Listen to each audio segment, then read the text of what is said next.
E 2022 começou um pouco caótico para os fundos imobiliários. Decisão de CVM, quando você compara com o Ibovespa, o IFIX está apanhando bastante da bolsa. E o ponto é, o que está acontecendo, Charles? Você continua investindo em FIIs nesse cenário todo? Bom, galera, comentem aí como é que vocês estão em relação aos FIIs, estão comprando ou não, né? Estão indo para FIIs ou bolsa? Eu vou sortear um livro, O Investidor Inteligente, uma garrafinha do canal. Para participar, basta comentar. O resultado sai na próxima terça-feira, às 9h30 da noite, no meu Instagram. Fala, Charles. Fala aí, porra! Tudo bem? Quem não investe em fundos imobiliários é louco. Você não vendeu tudo? Não vendi tudo. Não zerou posição e foi para a bolsa? Não, vamos lá. Falando sério, era um dia comum e aí, de repente, veio, como eu digo, o pirocóptero e pousou na nossa carteira, né? Porque ninguém tava falando nada, não existia. Para quem não sabe, a gente está falando do caso do MXRF11. Max Renda, Isso, CVM um fez uma problema decisão, com a hein? CVM, que a gente pode falar uma autuação? Pode, né? Sim. Notificou que aí não poderia pagar do jeito que estava pagando, lucro, caixa, lucro contábil, coisas que deixam o investidor louco. Se eu que sou economista já fiquei ali lendo e tentando entender, o cara que está em casa é médico, dentista, advogado, Uber, engenheiro, o cara fica perdido. Então deu um rolo que todo mundo ficou perdido, muita gente se desesperou, muita gente vendendo, os fundos caindo, e aí gera aquele rebuliço barulho... todo. Já está num momento complicado. Crise, isso aqui, pandemia de novo, nova variante. E aí você acorda, não era para dar um problema e deu. Então todo mundo se desespera. É um cenário muito complicado um momento desse. Então, realmente, nas últimas semanas, os fundos imobiliários passaram por uma turbulência não contratada. O que é não contratada? Não esperada. Não era um negócio que, não, isso aí tudo bem, a gente estava esperando. Isso Não, é um aí... negócio regulatório, podia se estender para todos Sim. os fundos. Então, assim, e é um negócio como você falou, não é claro, né? Você pega a decisão, aí você tem que falar com o jurídico para tentar entender se isso de fato faz sentido ou não faz. Não é uma caixinha ali, não é uma conta matemática, né? Não, Uma decisão ali que tem muito entendimento. Não é binário, né? Isso, Não. aquilo. E tem mais. Começou o dia, todo mundo falando, aí gente gravando vídeo e tal. Aí criaram grupos, eu entrei em alguns grupos de WhatsApp de gestores, galera da contabilidade, e tinham 5 ou 6 teorias diferentes de gente que entende. Ó, eu achei o seguinte, vai acontecer isso. Aí vem outro cara, não. Eu tenho certeza que é isso aqui. Aí vem outro, não. Cara, vocês estão totalmente errados. Tem nada a ver com o que vocês estão falando, vai ser dessa forma. E não tem certeza nenhuma nesse momento. Né? E aí você vê uma loucura, porque quando 5, 6 pessoas do mercado, com experiência, cada um fala vai acontecer isso, é porque não se tem clareza da coisa. Ou você pode ter várias formas diferenciadas. Então o mercado panicou, deu aquele bug, muita gente vendeu e... O que você fez?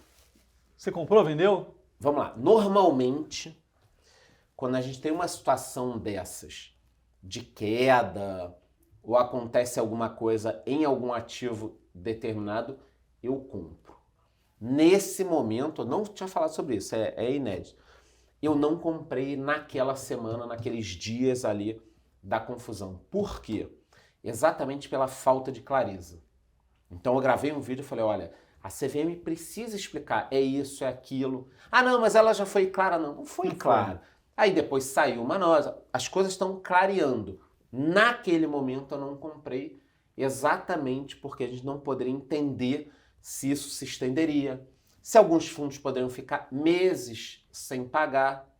Aí se os fundos tivessem que ficar meses, desse uma confusão e caísse muito, aí talvez eu comprasse. O que eu precisava é ter uma clareza do que iria acontecer. Normalmente, nesses momentos eu compro. Para ter uma ideia de risco e retorno ali, né? Não dá para entrar no jogo sem saber quais... O que pode ser o payoff mínimo ali. Pagar a saída dos outros e depois ficar com um pepino na mão, de jeito nenhum. Não, isso é interessante. Sim, você tem que entender essa situação, e quando você não isso, sabe, você fala, não dá para entrar. Eu fui falando isso para dentro. Então, dito isso, assim, não acho que o mercado ficou muito prejudicado. Acho que foi uma confusão, foi esclarecido, já veio o pagamento do mês. Agora todos os fundos pagando normalmente, todo mundo tentando se adequar.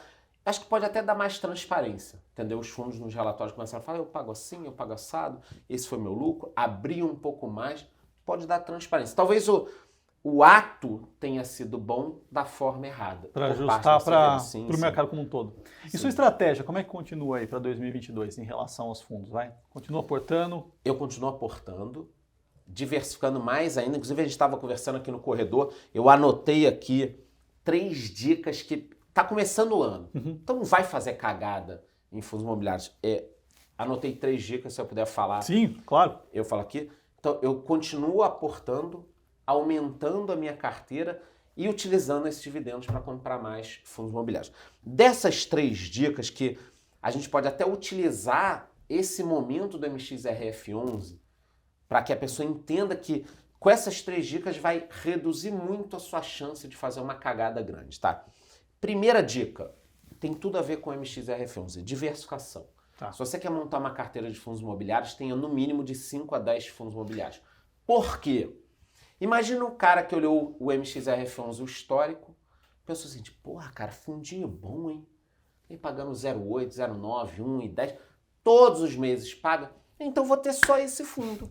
Para que eu vou montar uma carteira? Levou, né? Se nos últimos anos esse fundo paga direitinho. Então, se a pessoa tivesse só esse fundo, ela ia ficar sem dormir.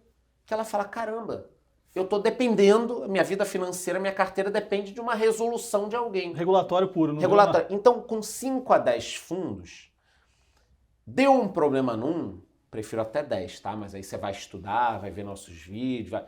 Com 10 fundos, cara, deu um problema, um fundo seu caiu 10%, cara, ficou irrelevante na sua carteira. E não só em fundos imobiliários, tem ações em tudo, tem que ter diversificação. Sim, Diversificar sim. é extremamente importante. Ah, Chas, mas dá trabalho. Caralho, você trabalha 12 horas por dia. É 15 Porra, minutos, não pode né? perder 15 minutos na semana para não ter um... Tomar uma paulada dessa? Isso. Então, primeira, diversificação. Segunda dica aqui, importantíssima, sempre falo isso também, monoativo e monoinquilino, eu passo longe. Um fundo imobiliário que... fundo de logística. Quantos galpões? 1. Tô fora. Cai um helicóptero no galpão, um avião, sei lá. Ferrou. Pode acontecer. Pegou fogo, deu uma manifestação de caminhoneiros na frente, o negócio, a receita... Sei lá, você vai depender de um imóvel. Ou um cliente também, como Ou você um falou, cliente. né? Porque a margem de negociação fica um negócio complicadíssimo. Chas, mas é monoinquilino, mas o cliente é ótimo. E daí, cara, quantas empresas ótimas quebraram? Muitas. Em um ano a empresa quebra. Então, monoativo, monoinquilino, jamais. Vamos lá. Dica 1. 5 a 10 ativos, pelo menos, de preferência 10 mais. Dica número 2. Monoativo, monoinquilino, nem pensar. E 3. Aqui talvez a gente tenha o pior de todos os erros dos investidores. Não prestar atenção nos ciclos. Tentar sempre um ganho máximo naquele momento. Já vou explicar melhor, porque aqui é que você está perdendo dinheiro. Ele tenta ganhar o máximo possível e está sempre no ponto errado do ciclo. O que eu quero falar com isso? Quais são os fundos que estão pagando melhor agora? Os de papéis, né? CRI e tal, beleza. Aí o investidor olha pagando muito, mas são fundos caros, ele pega todo o dinheiro dele e compra esses fundos. Ele olha para shopping, fundo agro, logístico e fala, não quero isso. Eu quero fundo que está pagando 1%. Aí ele põe todo o dinheiro nesses fundos. Daqui a pouco o ciclo, ano que vem, o ciclo muda. Aí os fundos de papéis de repente estão pagando um pouco menos, ele pagou caro na cota, ele sai com um fundo mais barato e vai comprar shopping, logística, agro. O que eu quero falar? Cuidado para a ganância não te colocar sempre no lugar errado. Diversifica a carteira. Faz a história da diversificação. Então, tem ótimos fundos de logística. Não paga 1% como o de papel. Paga 0,8, 0,78, 0,83. Porra, eu tenho 2 fundos de agro. A gente pode um dia gravar um vídeo sobre agro. É um segmento mais novo em fundos imobiliários. De repente você vai ter 5 a 10% da tua carteira no agro. É um Então segmento... não ficar correndo atrás do ciclo, né? Porque esse é o erro, né? Você acha que está tentando acertar o ciclo, mas você está no raio do ciclo o tempo inteiro. Exatamente. Então, eu ganho 0,8 ao invés de ganhar 1, mas daqui a um ano, de repente, essa minha cota vai subir 15. Aí eu vou ter ganho 10 mais 15 em 1 ano e meio, 2. Então, isso que o pessoal tem que tomar muito cuidado. Essa história de querer acertar sempre o ciclo, você vai errar. É melhor ter uma boa carteira e aí você vai só calibrando de acordo com o seu reinvestimento. E não tomar quando já tá no... Já virou manchete em todo não, lugar, né? Você vai ficar É igual a correndo bolsa, atrás do 130 mil rabo. pontos, saiu no Jornal Vai correr Nacional. atrás do Aí rabo. você corre atrás do rabo, exatamente. Então seria isso. 3 dicas. Diversificação, 5 a 10. Monoativo, monoinquilino, passe longe. E essa história de cuidar com os ciclos. É melhor ter uma carteira diversificada do que ficar tentando o tempo inteiro acertar. Manter a tua estratégia, né, para 2022, Sim, né? sim. Muito barulho aí, mas acho que Sigo do lado comprado e comprando. de fundamento pouco mudou, né? É isso aí. Charles, obrigado mais uma vez Eu que agradeço. por estar no canal. Galera, se Comentem aí, hein? É isso aí, vou deixar o canal do Charles aqui também. Comentem, dão like e até o próximo vídeo. Valeu, pessoal! Valeu!